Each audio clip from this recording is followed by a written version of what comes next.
We left off talking about the ephemeral nature of theater.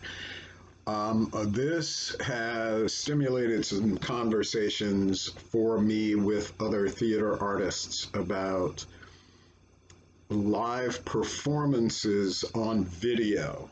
And if we stick to the belief that live theater is what we create, and recording it diminishes it. It is no longer live. It is another medium. It is something completely different. And I've gotten into some pretty lively discussions about this topic. I'd love to know what you think about it eventually. Um, but moving on. So we've said that theater is lifelike. It is ephemeral. The other thing that theater possesses is objectivity.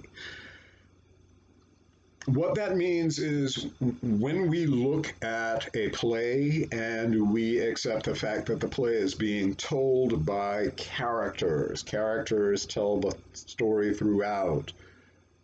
Every character in every play is there for a reason. The playwright doesn't just add a character kind of why not? We just need somebody here. Each character has a purpose, and each character is driven by a set of wants and desires. In theater, we call them objectives. And what drives an objective is internal, it is psychological, it is a want.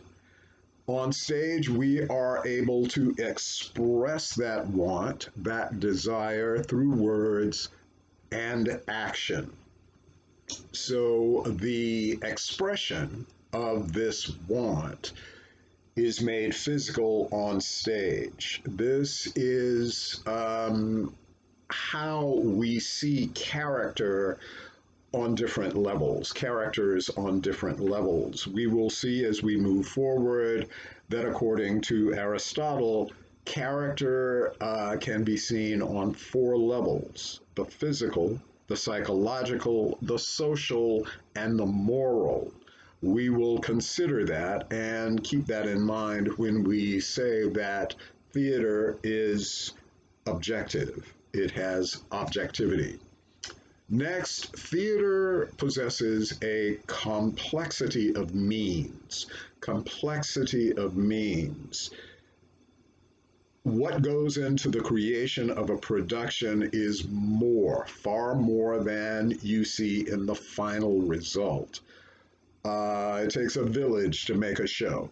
Not just the director and the actors, but the designers, the people who light the show, the people who build the set, the people in the front of the house who take the ticket so that you, the audience, comes in to experience it.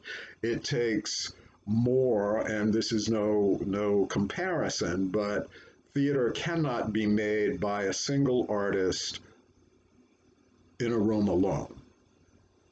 It takes more than one person to create theater. Finally, theater is immediate. It has immediacy. When we watch a play, it is happening before us in real time.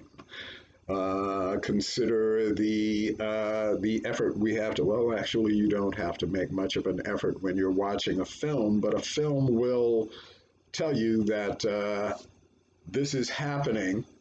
It's daylight, but it's night on screen, so we don't have that immediacy in that art form in film. We have it in theater, but not in film. Um, I want to talk about our experience as an audience just briefly. We'll go over this later, but since I brought up the experience of film versus the experience of theater, it's important to know that we have to work harder when we go to the theater. Films tell us everything we need to know. Granted, in the course of the plot structure, you might have some hidden information somewhere that gets revealed as the play or the story moves along.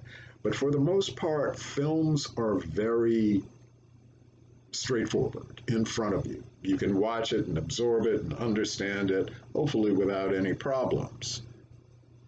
Theater, on the other hand, challenges us. We have to use our imagination. Theater can't provide all of the bells and whistles and sounds and lights and everything that a film can. Obviously, it just can't happen. However, theater goes to the greatest lengths to represent that. It is a representation of life. When I say we have to work, our job starts as an audience member as soon as the lights come up on stage and the action starts. We, as audience members, have to exercise something that the British poet Samuel Taylor Coleridge called a willing suspension of disbelief. When we go to the theater, we agree to take everything that we see on stage as real. It is happening in front of us in real time. The two people who embrace and kiss are really in love. The gun that appears in the third act is real, and when we hear it go off, we will believe that someone has been shot. That is our willingness to suspend our disbelief. We go into the theater with that understanding. We are going to accept what we see on stage as real. In addition to that, we have to pay attention to what's said and what's going on stage. Film has the freedom to montage or reprise something. We can see it again in a film. You know, the director may choose to flashback. Oh, you remember this? That's how that relates to this. In theater, we don't have that freedom. We don't have the benefit of the flashback. Often, sometimes playwrights throw them in. Dreams, flashbacks, a character sees something. But typically in a play, it only happens once. So the ability of the audience to hold on to that information is crucial. Oh, now I understand. Because plays are filled with events that lead to discoveries that further the plot. So it's important for us to understand.